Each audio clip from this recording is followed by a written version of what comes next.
Hello and welcome. My name is Judy Jenner, and this speech is being recorded for Speechpool to help my lovely colleagues practice interpreting. Now, the actual speech, which contains no high level terminology, will start in 3 seconds. Ladies and gentlemen, I've been thinking about something lately that's called multi level marketing, or MLM for short.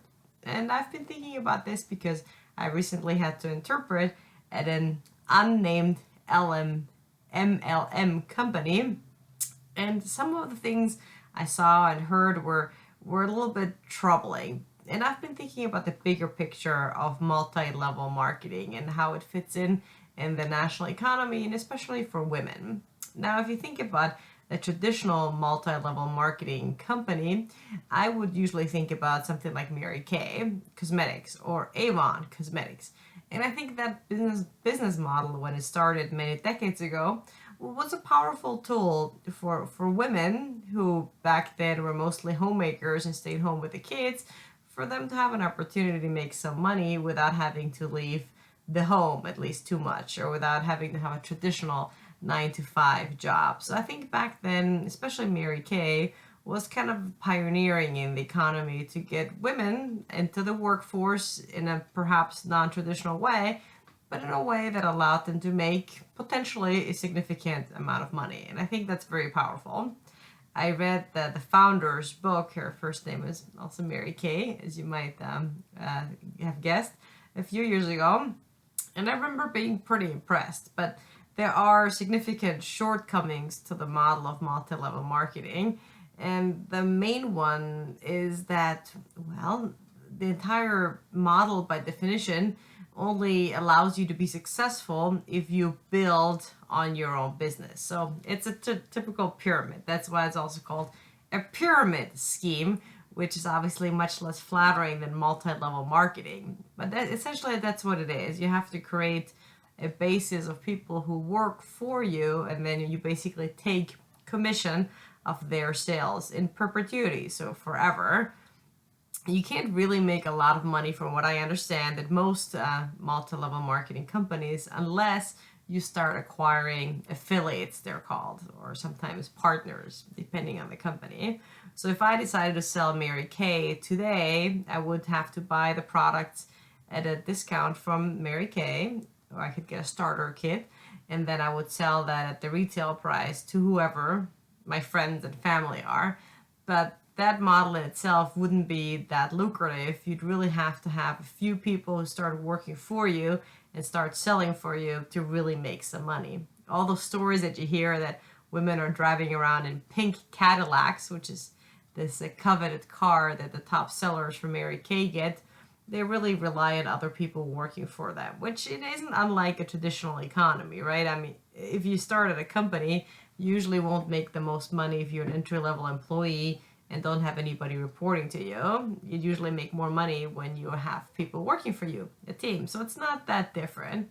But I think the problem is that this whole recruiting process is just very uncomfortable for everybody. They always encourage you to start with your friends and family, and then very quickly there is a danger of you becoming a nuisance to your friends and family, because that's all you can talk about, your multi-level marketing business, because you need to grow it. And that's of course legitimate, but not everybody wants to hear about it. And I've had many friends who've gone into these businesses and it kind of takes over their lives. And I certainly understand that. And they're usually excited about the product, which is a good thing, but it does get a little bit old if your friends and family have to hear about it. And unfortunately, after a while, you start exhausting the natural friend and family circle, and then you have to go outside that circle. And that's when you really have to become a really good salesperson, an overly aggressive salesperson, some say. I've been asked to join multi-level marketing schemes at all kinds of places, including at the gym. When I was working out one day, one girl seemed to be super friendly, and I like friendly people, so we talked, but I did have some suspicion that there was an ulterior motive. And I was right. Turns out that she was trying to recruit me to help sell for some multi-level marketing company. So it's a very uncomfortable position to be in as a business person, to always have to push your product and your model on other people. And really, it's only lucrative for people at the very top, as the pyramid kind of insinuates. It's really, it builds on other people's hard work, which, you know, if everybody's treated fairly, that's not a terrible thing. But of course, with multi-level marketing companies, you're usually not guaranteed any sort of income whatsoever. You're contractors, so you have to keep on building your business to make money.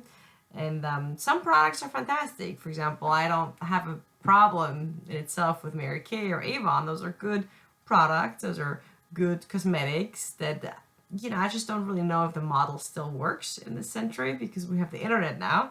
And luckily, Mary Kay and other companies have realized that you can order a lot of those products online through your specific distributor still. So it's taken some of the awkwardness out of the business model. I mean, years ago, you'd have to go to your friend's house to pick up the merchandise, and part of me is like, well, I could just go down the to the drugstore and buy myself a lipstick instead of having to order it through my friend. That would just be easier, right? On the other hand, it's nice to support businesses, especially those run by women. Another multi-level marketing company that I personally have liked is Pampered Chef, which makes really high-end, interesting culinary products for use in home kitchens and maybe even professional kitchens. And I've actually bought some great products from there. I think it's an interesting idea, and I think it also works pretty well in rural areas where perhaps people used to have less access to fancy culinary products. Of course, now in 2016, you can pretty much buy any of that stuff online, but I still like the concept. Now, there are other MLM companies that are completely not legitimate that sell weight loss products and some sort of vitamin juices and all kinds of things that have absolutely no basis in reality, or at least no basis in science and fact. And I think that would be much harder to sell those products because it's kind of a stretch. Well, that said, the diet and nutrition industry is a multi-billion-dollar industry in the U.S. and abroad. So obviously the market is there, but I think it would be really hard to try to convince friends and family to buy some miraculous weight loss product and then maybe try to convince them to sell it for you so you can grow your business. And having sat through 3 days of one of these multi-level marketing conventions, I can almost see how people get somewhat brainwashed. It's interesting how the presenters never use the terms like earnings and profit and business. They always just talk about vision and sharing your knowledge and whatnot, and it all seems terribly sketchy. At least the one that I interpret at lately. But as I said, some products are definitely more legitimate than others. And I actually recently supported a friend who started her own business in essential oils as an affiliate distributor for a multi-level marketing company. And they have to go to these home events where they basically introduce the product to you and then try to get you to buy it, which I did. I did buy it. Obviously, I have no interest in selling for her, but I did buy the products and they seem good. But the whole setup is just kind of odd. You go into somebody's house and they give you this little speech and you have to listen to it, and it's just kind of an awkward setup and it seems very outdated. But if it keeps empowering women, I think it's a good thing, but I certainly have my doubts about the legitimacy of some of these businesses, and I think it's also really hard to make money relatively fast and to rely on a steady stream of income. So I think women are probably better off looking for a job where they get a regular paycheck. So those are my thoughts on multi-level marketing. Thank you so much for listening.